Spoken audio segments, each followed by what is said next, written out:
પ્રતીતિ જ મુખ્ય.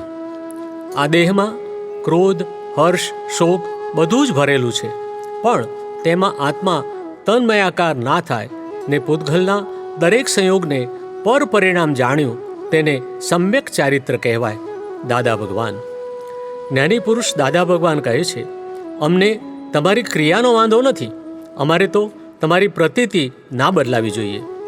પ્રતીતિ ના બદલાય એટલે બસ થઈ ગયું, એટલે ત્યારબાદ તમારી જવાબદારી નહીં, પછી મારી જવાબદારી.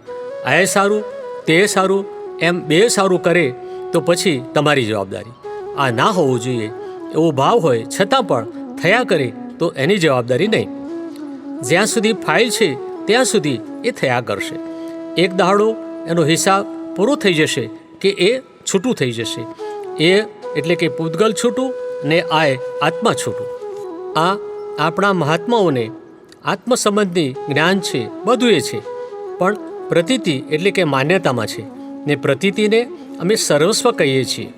ભલે તારા વર્તનમાં નહીં હોય તેની મારે જરૂર નથી. જો તારી પ્રતીતિમાં છે તો બધું સર્વસ્વ થશે.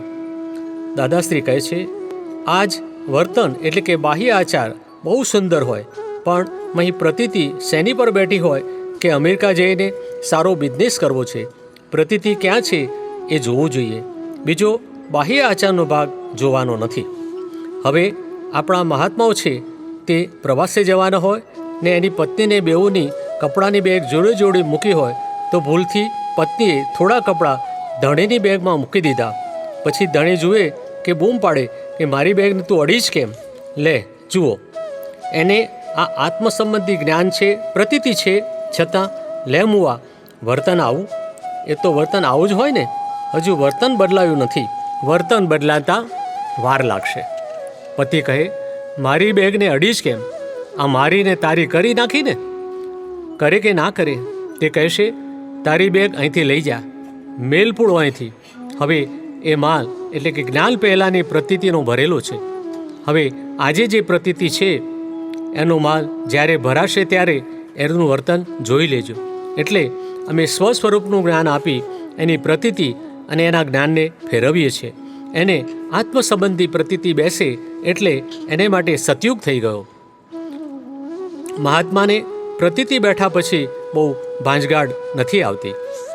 દાદાશ્રી કહે છે, તમે તો ખાલી જાણનાર છો, નકામાં હાય હાય શું કામ કરવી? ને હાય હાય થતી હોય તે ચંદુભાઈ એટલે કે નામધારીને થાય, તેમાં તમને આત્માને શું? અને જેમ જેમ આ જ્ઞાન પરિણામ પામશે ને તેમ તેમ એવા બાહ્યાચાર બધું ઉડી જશે. ચંદુભાઈ પોતે જ્ઞાની થઈ જશે. જ્ઞાન પરિણામ પામવું જોઈએ. ત્યારે લોકો કહે છે, મય અમલમાં નથી આવતું. અલ્યા, આ જ્ઞાન બાહ્ય અમલવાળું નથી. તમારે તો આ જ્ઞાનની પ્રતીતિ જ કરાવવાની જરૂર છે. પ્રગટ અનુભવ જ્ઞાન સૂત્ર. નિકાલ એટલે શું?